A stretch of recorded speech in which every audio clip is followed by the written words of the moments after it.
Have you ever heard of a child who seemed to know heaven before she left the earth? In 2006, a 3-year-old girl in Italy told her mother a strange bedtime story about another mother, someone she called Mama Morena. She said this beautiful, mysterious woman lived in a beautiful place far away on a cloud, and that one day she would go to be with her. Her mother thought it was only the imagination of a child, but less than 24 hours later, something unthinkable happened. The little girl suddenly died in a tragic accident, and only after her death did her parents discover a chilling detail. Mama Morena was the name of a Marian devotion honored thousands of miles away in Bolivia, whose feast day was celebrated on the exact day the child died. What followed were mysterious signs, unexplained healings, and events that many believe point to a hidden plan of heaven. This is the astonishing story of little Sara Mariucci and the mystery of the mother who seemed to be waiting for her. In the quiet Italian city of Perugia on December 31, 2002, a little girl named Sara Mariucci was born. She was the second child of Anna Armentano and Michele Mariucci, a loving family originally from the town of Gubbio. Those who knew Sara remember her as affectionate, lively, and full of innocent joy. But hidden within the simple life of this little girl was a mystery that would later astonish many people. One evening, on August 4, 2006, little Sara asked her mother Anna to tell her a bedtime story, as she did every night. But Anna was exhausted and gently told her that she would tell it the next day and that it was time to sleep. Thinking Sara had already fallen asleep, Anna was about to leave the room when something unexpected happened. Sara suddenly began telling a story herself. Anna stayed and listened as her daughter described a beautiful place far, far away on a little cloud where she was with someone she lovingly called Mama Morena. Sara spoke about her with childlike innocence, saying she was kind and beautiful and that she was her other mother. Confused but intrigued, Anna asked a question she would never forget. Would you leave Mama Anna to go be with Mama Morena? Sara answered with a yes, but not with sadness. Her face lit up with joy. After Sara fell asleep, Anna felt uneasy. She could not think of anyone named Morena among their family or friends. Later, she told her husband Michele about it, but neither of them could understand what the little girl had meant. The next morning, August 5th, while playing in the sand at Stella Maris Beach, Sara again spoke about Mama Morena. Later that afternoon, while the entire family was still at the beach, Sara and her brother Daniel wandered over to some arcade games nearby.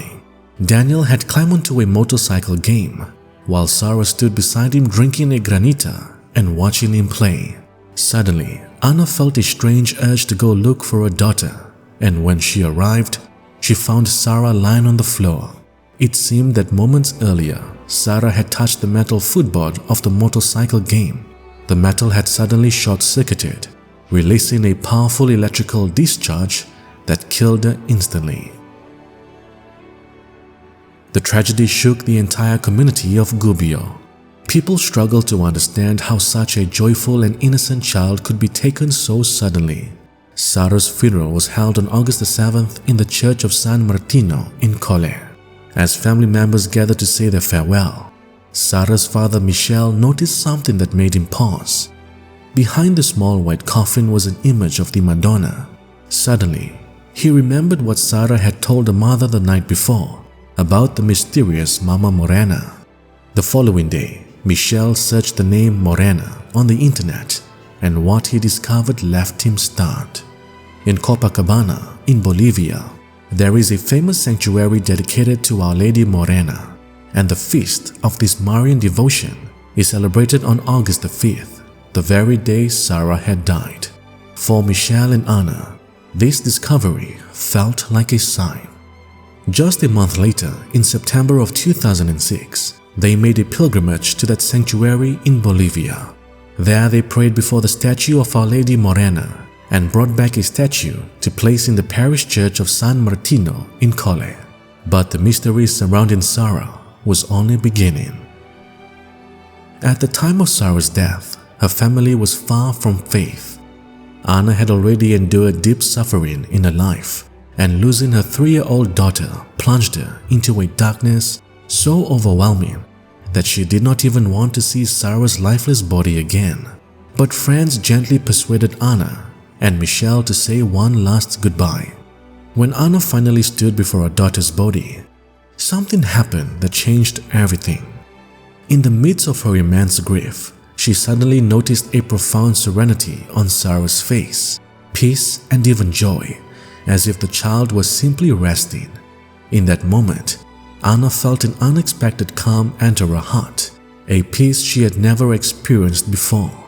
Deep within, she became convinced that Sara was not truly lost, but alive with Christ, and that the Virgin Mary had taken her gently into heaven. From that moment on, Anna and Michelle felt their faith awaken again, and soon, strange and extraordinary events began to occur. The Bishop of Gubbio, Bishop Mario Cecobelli, carried a small image of Sara with him wherever he went. One day he gave the image to a young priest from the Congo who was hospitalized in critical condition in Perugia. The priest kissed the image and placed it beneath his pillow. From that moment, his health slowly began to improve. Another unusual event occurred after a mass dedicated to children who had died. At the end of the celebration, many balloons were released into the sky, but one white balloon did something strange. Instead of flying away, it descended gently and stopped near the statue of the Madonna.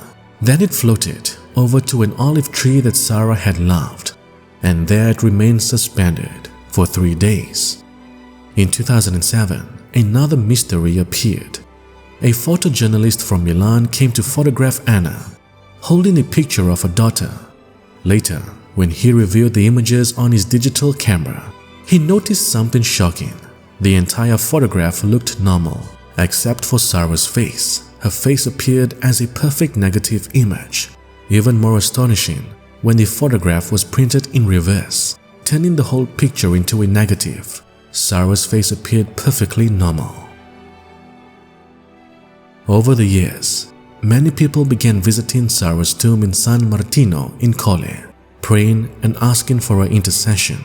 Several people reported receiving unexpected healings. One of the most striking involved a woman named Luana, who had been diagnosed with a tumor in her spinal cord. After having prayed at Sara's tomb, she returned to the hospital for final tests before surgery. But when doctors examined the new MRI scans, they were stunned. The tumor had completely disappeared.